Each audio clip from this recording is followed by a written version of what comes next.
Welcome to Gabby, the Marriage and Family podcast, where it will be okay. We are your hosts, marriage counselors Terrell and Tanisha Pugh. We are a family of 9 who, after the death of our daughter, learned that life was going to be okay. And now, we help other families in distress realize the same. Are you ready to heal and learn that your marriage and family will be okay? Well, let's get started. Hello, this is Terrell Pugh, and thank you so much for listening to the Gabby podcast. How would you like to do what you love, working with couples as a marriage coach or with individuals and families as a Christian counselor? Well, we can help you over at tntpugh.com. That's tntpew.com. Hey, we'd love to help you get started today, again, working as a marriage coach or a Christian counselor. Head over to tntpew.com. Thank you. Welcome to another episode of the Gabby podcast. I'm your host, Tanisha Pugh, joined by my partner, my lover, my man of God, Terrell Pugh. You didn't say friend. I'm also your friend. Yes, my very best friend. Yes, very best friend. Aw, I love you. But welcome. Thank you so much for tuning into this episode. This episode will be sort of a continuation of the episode we started last week, where we talked about trauma and how trauma is experienced by individuals in marriage and how trauma can impact families. All right, we talked about financial trauma, and maybe that's something we should extend also. Because I know we didn't talk in grave detail. It was just sort of an introduction to trauma. This is in a prior podcast where we just introduced what trauma is. Yes. And so today we'll speak a lot more in depth, specifically about infidelity, because infidelity is also a traumatic experience. Correct. And we'll approach this in a somewhat of a structured way.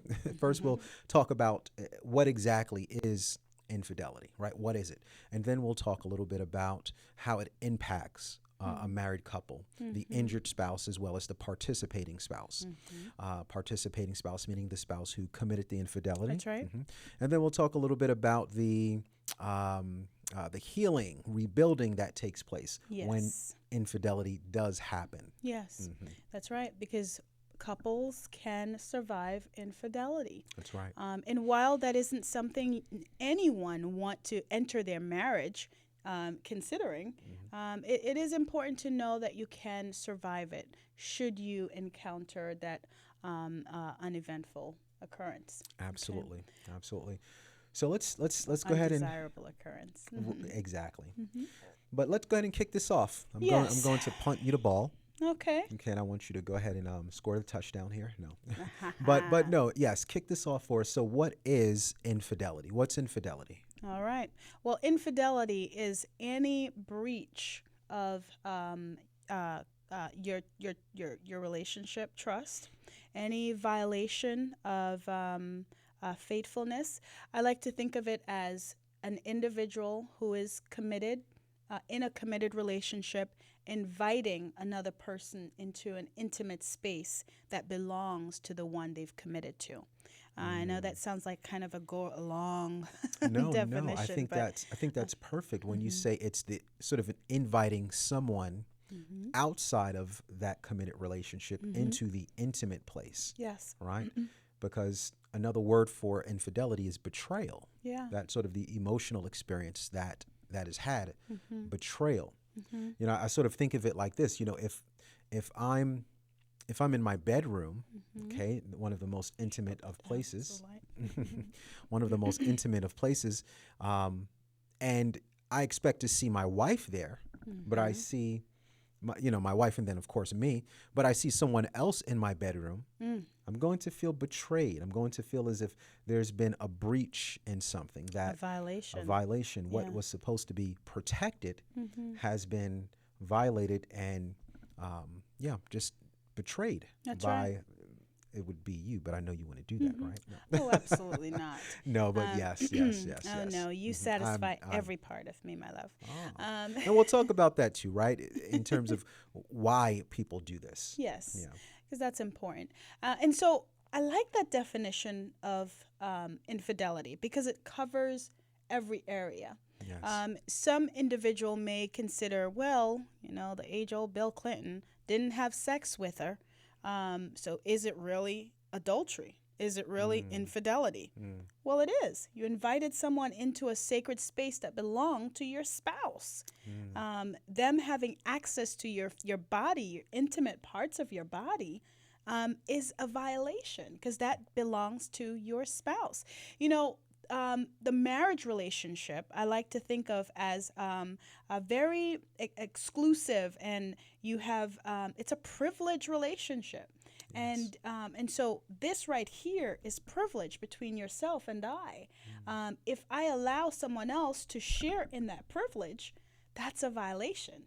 This is no longer exclusive between you and I. That's true. Right? Now there's other people that get to partake in that. That's right. Yeah. That's right. And so let me ask, as you're talking about this, you're mentioning, so it's just not sex That's that right. infidelity is. No, Okay. sir. So what are some other things that can be considered infidelity? And as we're talking about infidelity now, we are restricting our podcast today to sort of the intimate, sexual, non-sexual definitions of infidelity. And I say that because there can also be financial infidelity. But we Yes. are not necessarily speaking about that today. That's right. We're just speaking about that relational aspect of infidelity. But yeah, That's right. so non-sexual, what's some non-sexual acts of infidelity? So I take it back to the scripture. And yes, we still live by the word of God. It's very much relevant, That's very right. much practical. It says, if you look upon a man or a woman to lust after her, you've already committed infidelity or adultery in your heart. And I hold myself to that standard. If I'm looking at another person to lust after them, that's where it starts, right? So what we then will call infidelity, just in the practical sense of it, and by that, in no way am I taking or minimizing what the scriptures say. Yes. But some individuals will think that engaging in conversation that's secretive with a member of the opposite sex, and then of course in the world we're living today, it could be a member of the same sex, Yeah, right? So that's true. let's make sure that we're broadening our understanding here of this. And let me say this also. So even when we're talking about members of the same sex or even opposite sex, adultery, we understand that sometimes is linked to an intimate relationship with someone else other than your spouse, right? Correct. Whether it's sexual, whether it's through text, whatever that interaction is. Yes. But when we think about the word betrayal, you can experience betrayal. You don't necessarily have to have committed adultery, but you can experience betrayal by your spouse when your spouse engages in a relationship, maybe with a family member, right? So let's say, for example, they're sharing intimate details or just confiding in a friend or a family member. That can produce a sense of betrayal. My goodness. Now, that may not cross the line into infidelity. Yeah. And that's what we're talking about. But I think that's also important to mention, Yes. that those pieces of the relationship should stay within the relationship, those Yeah. intimate parts of the relationship, so that betrayal isn't Yeah. experienced. That's right. But That's just right. wanted to mention that as we're talking about this Yes, topic. absolutely, absolutely. So to tie in, and I think that's so important, betrayal and infidelity, two different things. They're kind of connected, but they're so deep. But to tie back in the scripture, looking upon a man to lust after him or her, you've committed infidelity in the heart. So if I'm engaging with another person, be it male, be it female, well, because I know that I'm heterosexual, so say it's a male, Yes. and I start to, I start to keep that relationship or those conversations secret from you, and I'm not sharing that with you. And I find that I'm starting to look at them in a way that is, I'm admiring them in a way that I would admire you, but it's more intimate. Yeah. That would align with the scripture. Yeah. I'm Absolutely. looking at a person too, and lusting after them, and therefore I'm committing adultery. Yeah. Infidelity is That's right. happening. Mm-hmm. So there is emotional infidelity, there is sexual infidelity, and to be quite honest, nowadays we may have some spiritual infidelity going on. Yeah, yeah. And you can think of this for those that are not necessarily able to draw the connection or fully grasp the concept of spiritual infidelity. Think of it as a type of emotional infidelity where you're allowing someone else into a very sacred space in your thinking, in your feeling. It may even extend to now you may be having dreams about that person, right? And not just dreams when you're sleeping, but even daydreaming, because our mind is always going. You may find yourself thinking, let me pick this up for that person. Let me buy this for that person. And so that's how you know that the person has now become a preoccupation in your thinking. Yeah. And that can indicate a spiritual bond that has been formed that should not be there That's if it's right. not your spouse. That's right. Let me ask you a question, and this is just a random thought as we're talking through this. What about instances where you have maybe a male pastor who was perhaps the shepherd or head over a woman, young woman, who now weds, but that woman has this sense of allegiance that she still gives to this male pastor. So there's a level of preference, reverence, not just as my leader, but it starts to cross lines where the pastor's word is more authoritative than the word of my husband. So Is that a form of infidelity? So I'll say this, that goes back to what I was saying earlier with betrayal. So that may not be infidelity in the definitive sense, but it is still a crossing of a line. It's now that person, that individual has given over her affections that should be for her husband to another man. And I know you asked that question from a female perspective. Yes. If a female does that, male pastor, because we see that happen a lot in that dynamic. Yeah. Does that mean that can't happen in a dynamic where there's a husband who gives his affections? I will say not this, at all. in that dynamic, we see that more with a husband giving the affections of his wife to maybe his mother or to a Yes. sister, Yeah. or maybe to a longtime best friend. So it happens in both male and female relationships, and sometimes the excuse is, this relationship pre-existed the marriage, or this person holds a special place in my life. But the reality of it is, there are certain affections and certain behaviors and thoughts and emotions that are reserved for a husband and wife. And if they're given to someone else, that's a boundary that's been crossed, and now you're in the territory of betrayal. My goodness. Wow. So, wow. so again, That's- while it's not full Yeah. definitive infidelity, it still should not be happening. That's right. Yeah, That's yeah, right. That's yeah. powerful, Pastor T. I have to call you Pastor when you start preaching now. Yeah. But that's good. So, Yeah.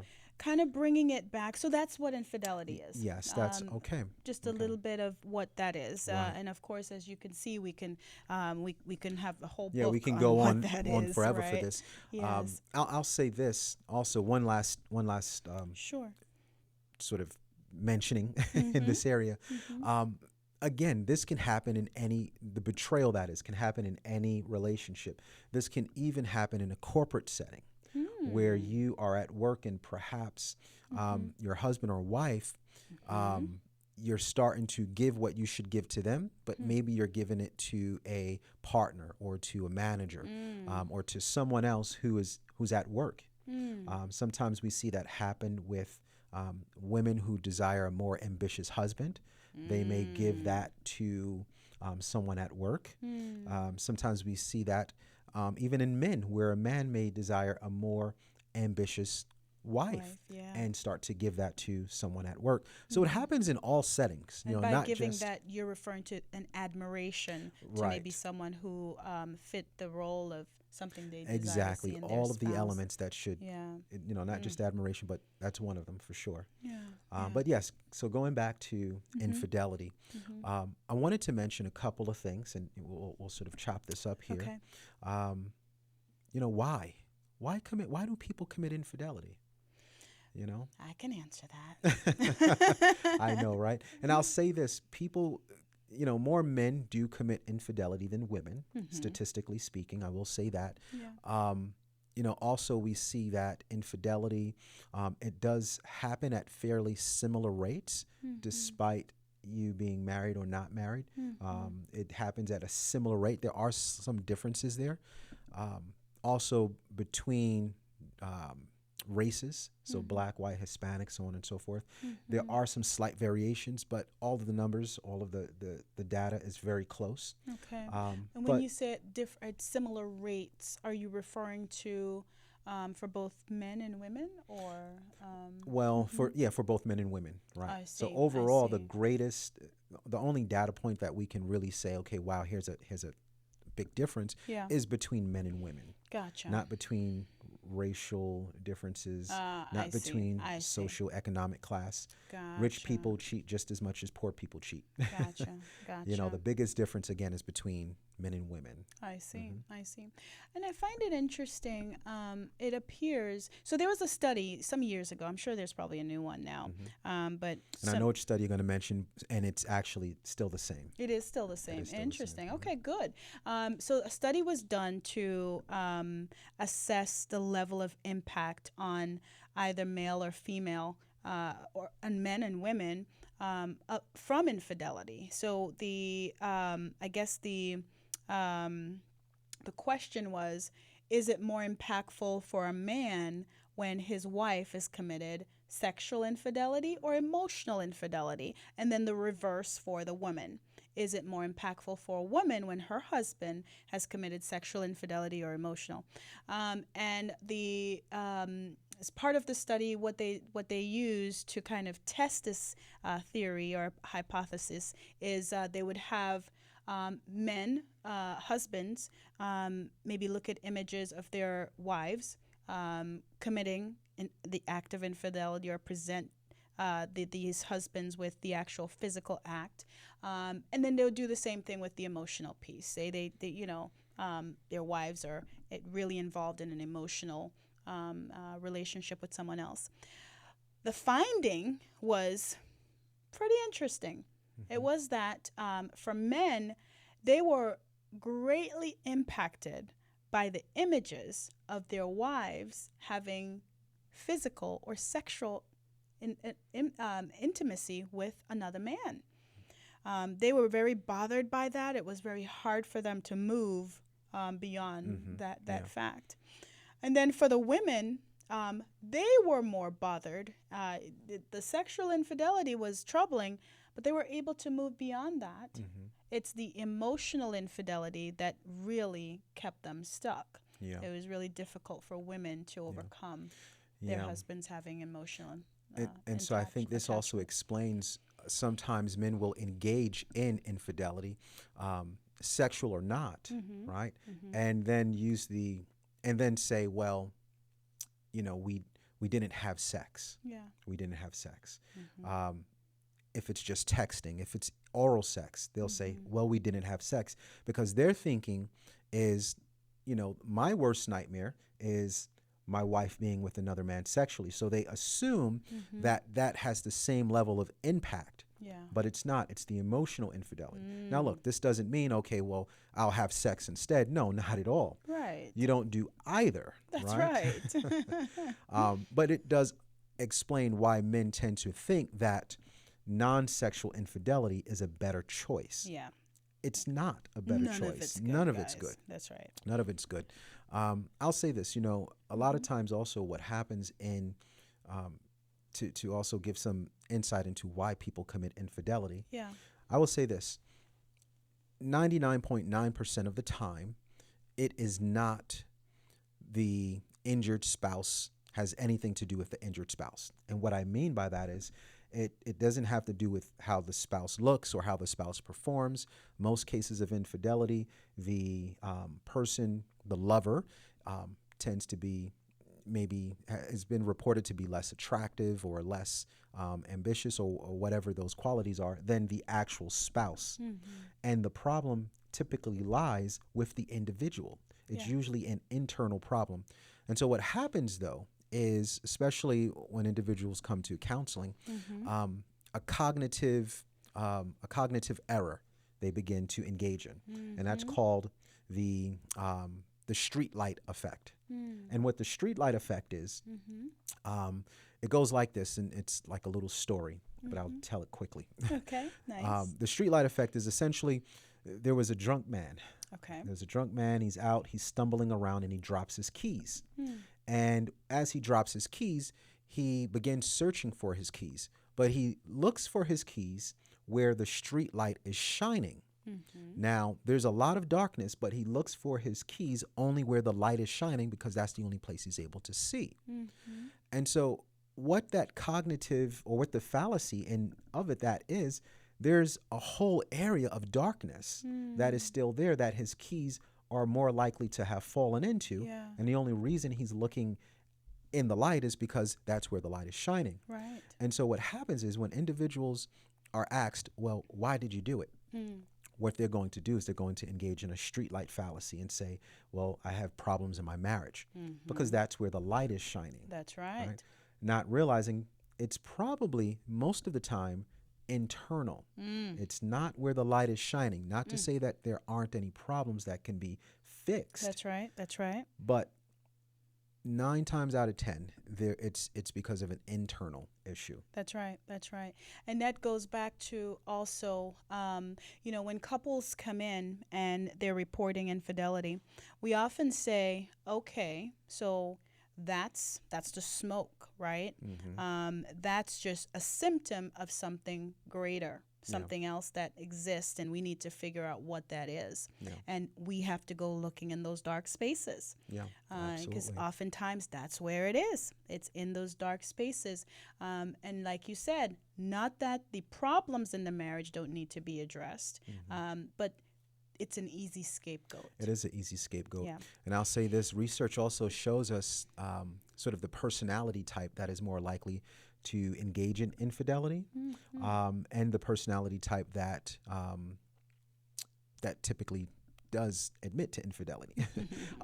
But I'll say this, it's usually individuals with an anxious attachment style. And so what an anxious attachment style is, it comes from this idea or this theory called attachment theory. And it pulls on research and observations of how children originally in their childhood attach to their caregivers, and the sort of the relationship that they had with their mother, their father, grandmother, whomever raised them. Okay.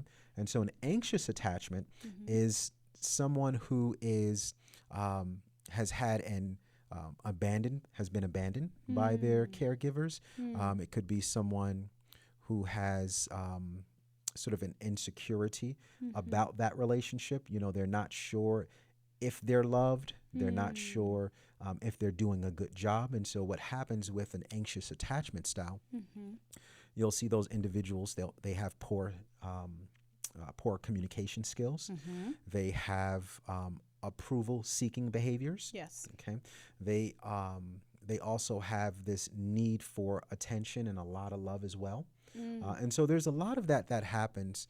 They also have poor boundaries. Yes. Interestingly enough, Yes. people who have an anxious attachment style have poor boundaries. And the reason why they have poor boundaries is because they do desire a relationship, right? But they're not completely secure with their spouse. Not because anything the spouse is doing. That's right. But because of the insecurities that exist within them. Themselves, yes. So what they will do then is they will seek other relationships to receive validation. Yes. And that's engaging in poor boundaries. That's right. And so one thing leads to the next, and then they're more likely to find themselves in an adulterous relationship. Wow.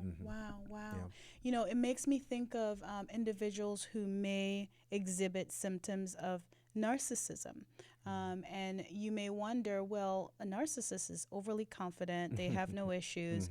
But truly, a narcissist at their core is deeply insecure. Yeah.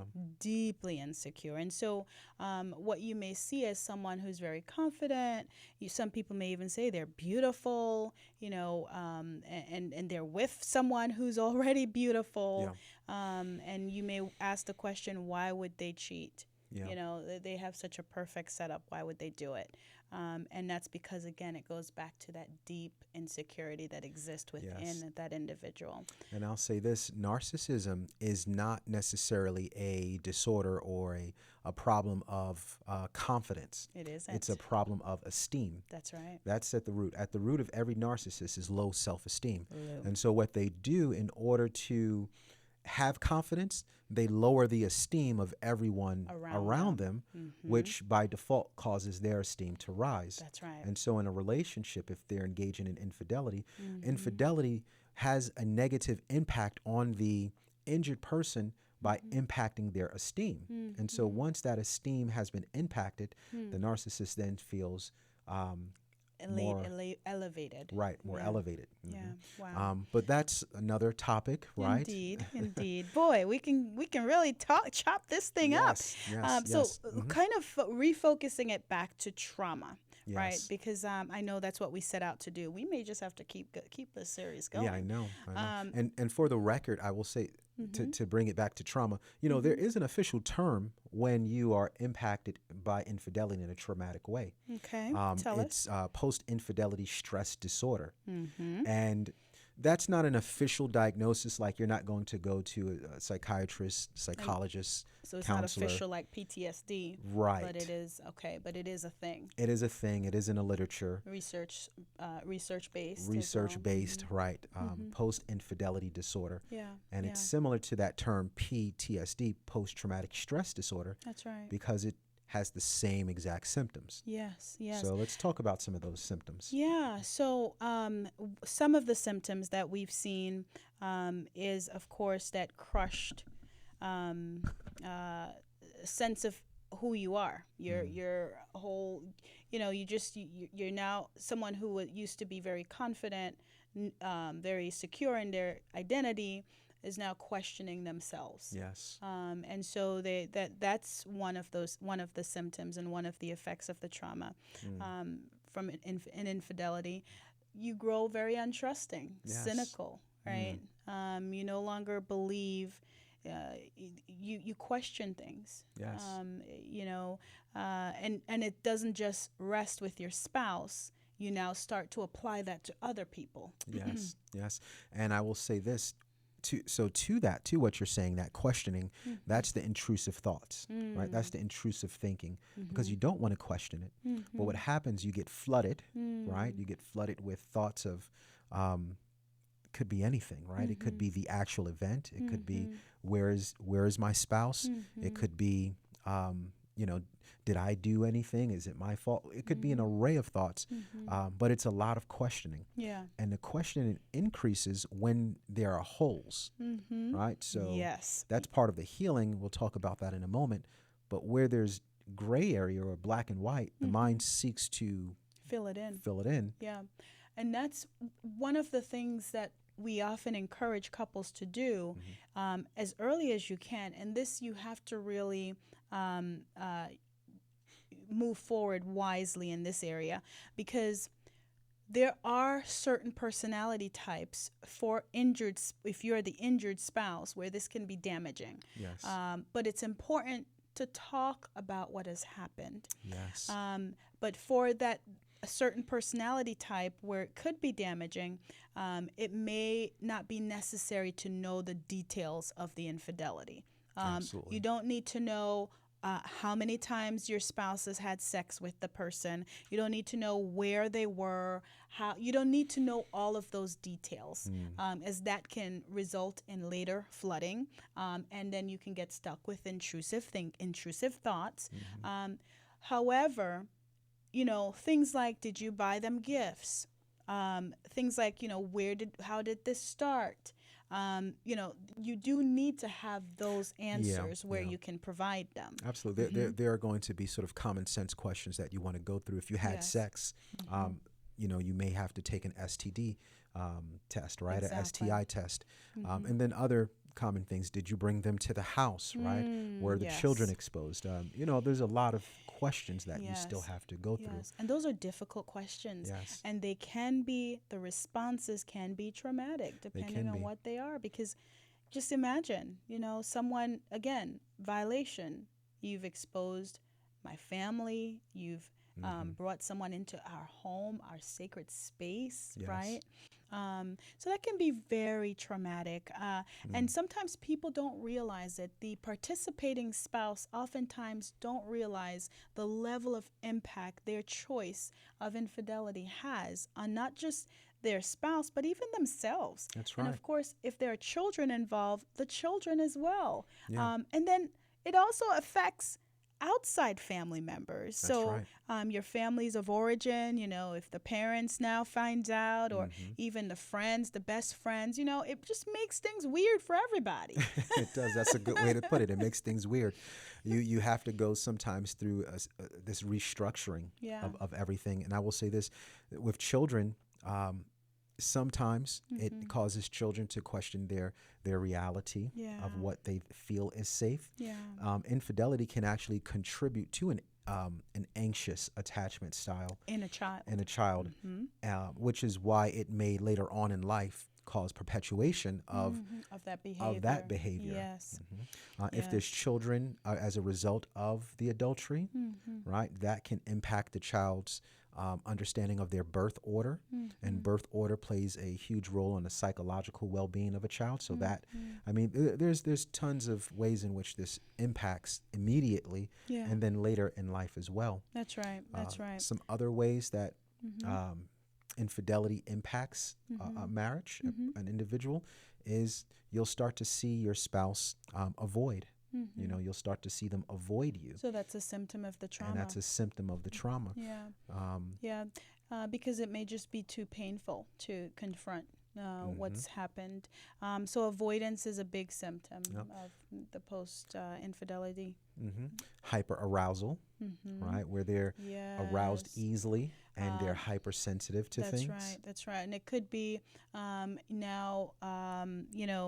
your best friend may start to make reports of, Johnny, he's traveling for business, and the injured spouse, who is that best friend's friend, may say, oh, you sure he's traveling for business? I don't know about that, girl. You need to check that. You need to call him and see where he's at. Do you know what hotel he's staying in? Yeah.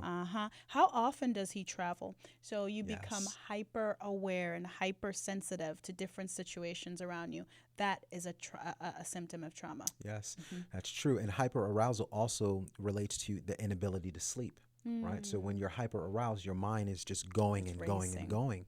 And so you can't sleep because of the arousal state that you're in. And we're not just talking about a cognitive state. I mean, it is a cognitive state, but biologically speaking, infidelity causes adrenaline also to be released in your body. So you're physically unable to sleep because of hormones you have, adrenaline or cortisol, that is just in you. And cortisol is the stress hormone. And so, I mean, So you're kind just of all like messed up.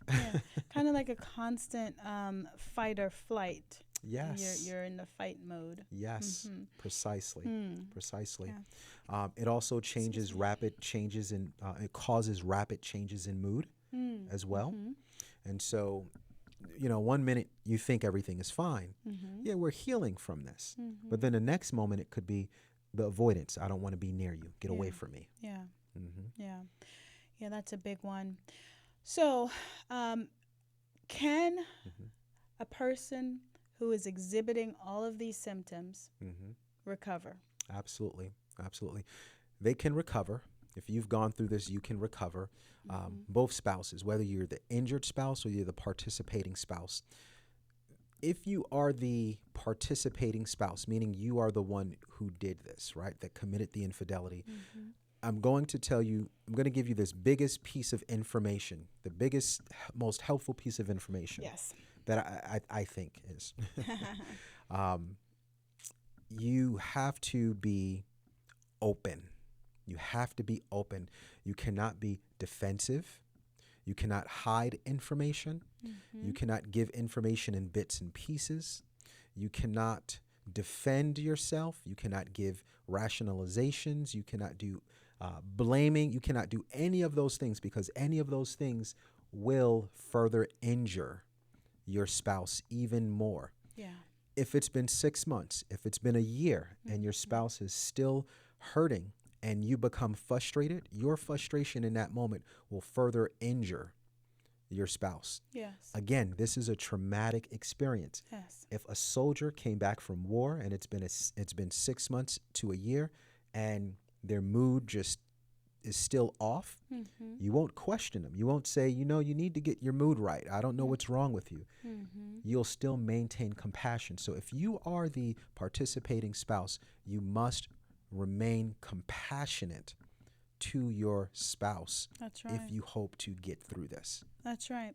And that's so important. And then on the other side of that, this is important for the injured spouse.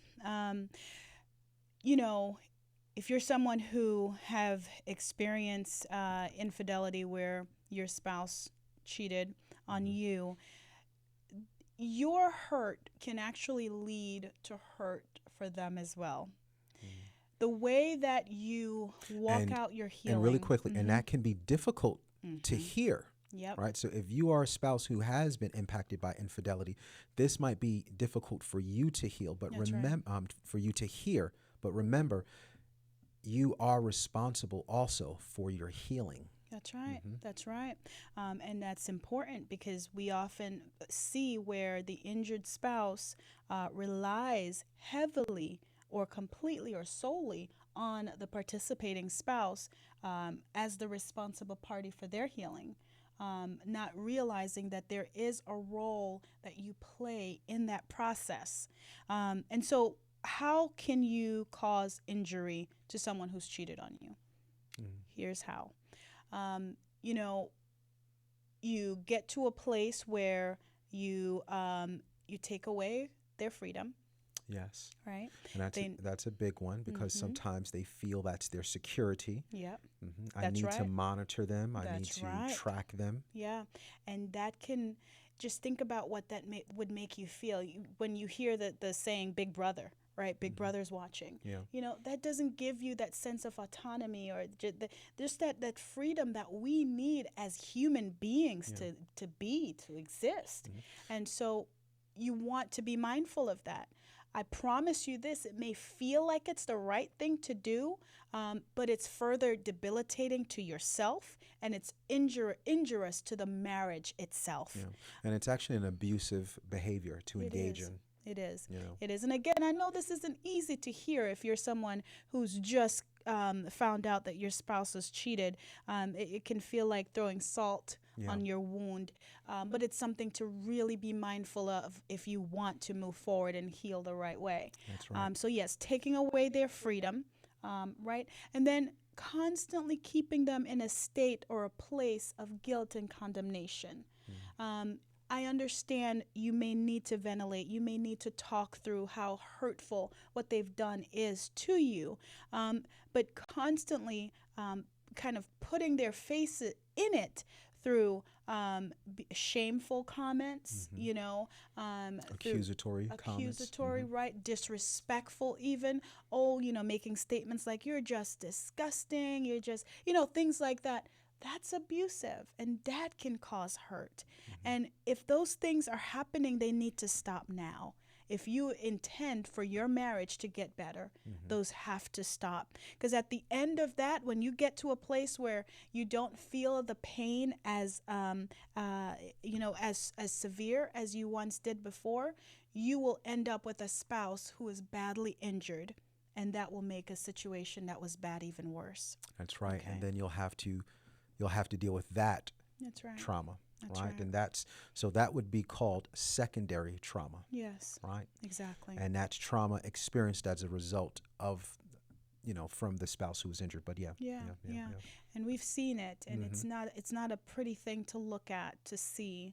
But it's very important that you know that your hurt can, if not managed well, can actually afflict your spouse as Absolutely. well. And so I'll mention some stages that you might go through if you have experienced infidelity. First is shock. Yeah. right? That's the first stage. That's the gut punch. That's the gut punch. Yeah. That's right. That's the gut punch. Then we have denial. Okay. The denial is the. You want to tell us the denial? Yeah, so denial it could be a couple of things. It could be, you know, did this really happen?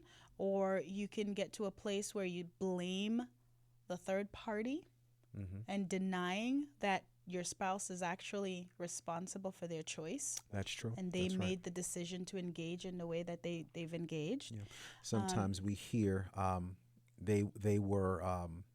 they were baited into the relationship, right? They got manipulated into the relationship. Yeah, that's right. You know, things like that. That's right. And that's all for the purpose of protecting yourself from this shocking thing that has happened.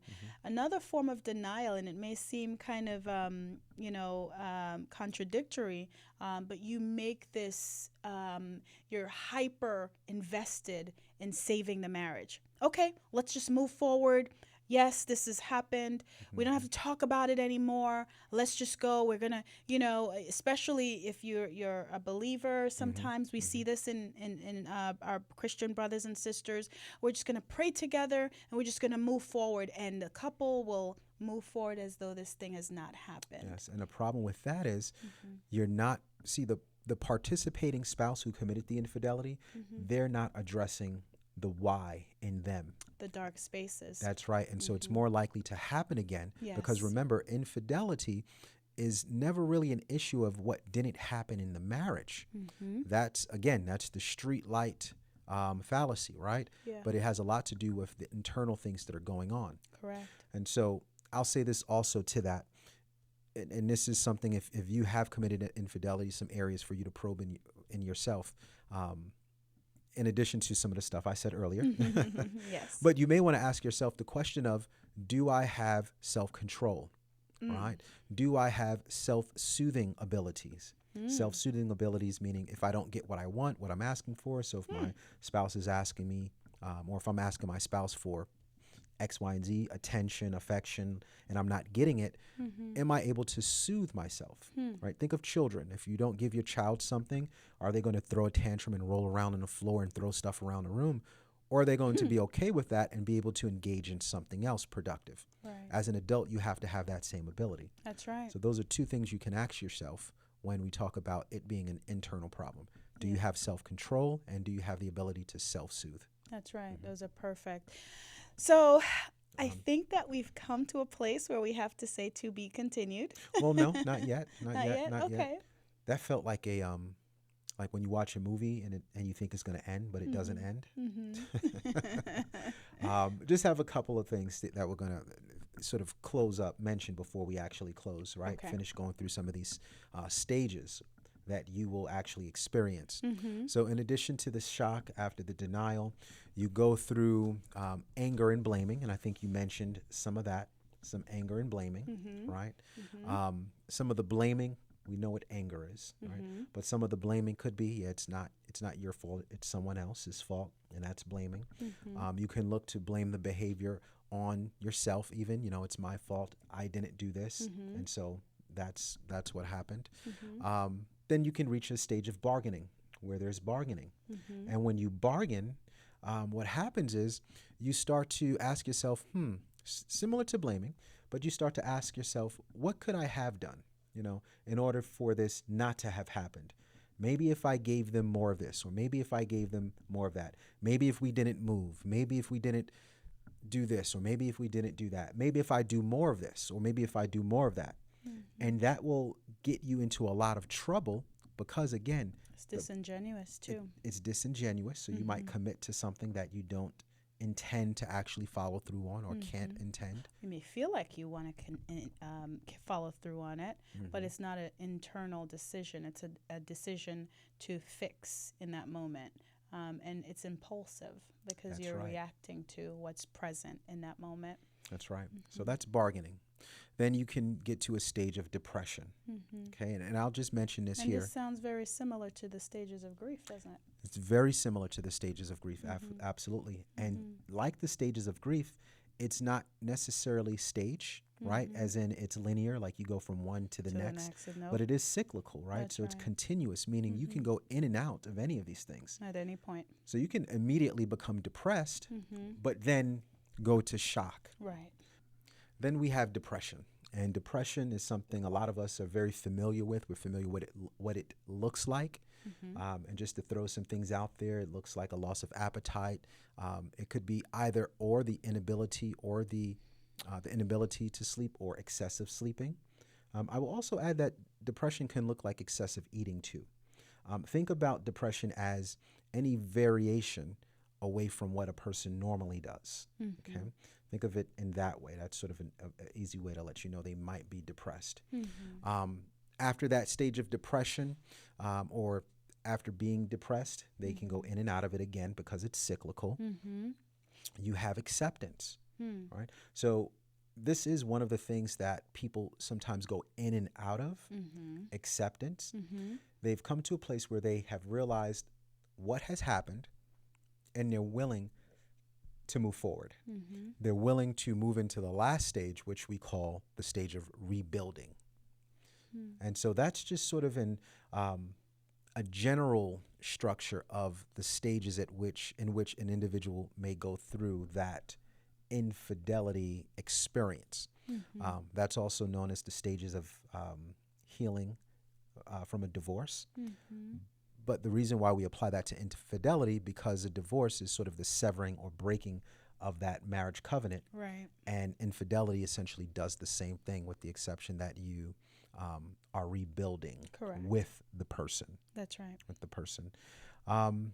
Any recommendations that you have with regards to how a person could heal to make sure that they're healing? I would say for the injured spouse and the participating spouse, it's going to be very important to retether yourself to some of your core values. Because our core values, they really help they guide us. They're a guiding compass in life. And so really sit for the injured spouse, especially if they're a faith-based person, a Christian, a believer. Yes. Healing will come a lot more natural and a lot faster when you surrender a lot of your pain to the Lord, to your Father. And, sometimes you may feel that you want to pull away from those things, but really you need to draw close to those things. I think it's also important to connect with your support system, not necessarily broadcast your information to everyone, because it's important who you share this kind of information with. Yes. Because as you know, not every person will be able to move forward as you move forward once you've healed, once you've brought them in and shared that privileged information. So tethering yourself to your core values, tethering yourself to your faith, reconnecting with your support system, and then have those hard, honest conversations. Yes. Yes. Don't allow, though, your time together to solely consist of you having that conversation. Don't let the conversation about the infidelity kind of overshadow or take up the full stage in your marriage. If you're committing to working on the marriage, there does need to be time for you two to reconnect again. Absolutely. I'll only add two things there, and then we'll call this a wrap. Timing is important. Don't wait to seek help. Yeah. The longer you wait to seek help, the more likely this is to turn into a traumatic experience. That's right. If you remember from our last podcast, trauma is not necessarily the event that happens, but it's how you respond to it. And timing is very important in trauma. Yes. So if you can speak to someone, if you can confide in someone, if you can start that sooner rather than later, you are going to help yourself tremendously with those intrusive thoughts, the avoidance, the heightened arousal, Yeah. the changes in moods. all of those symptoms of PTSD, which this is, or again the trauma, infidelity, which this is, all of that, you're just going to lessen that, essentially, is what I'm saying here. I feel like I'm jumbling over my words. No, you're doing great. You're doing great. No, that's true. And then the last recommendation is, and this is geared more towards the participating spouse.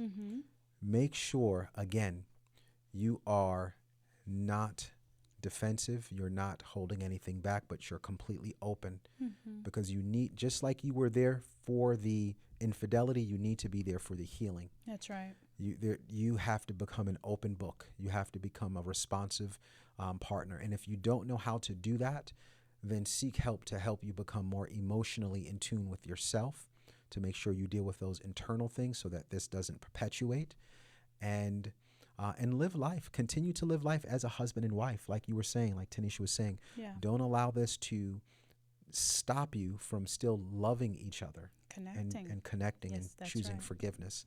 That's right. But I hope this was helpful to you.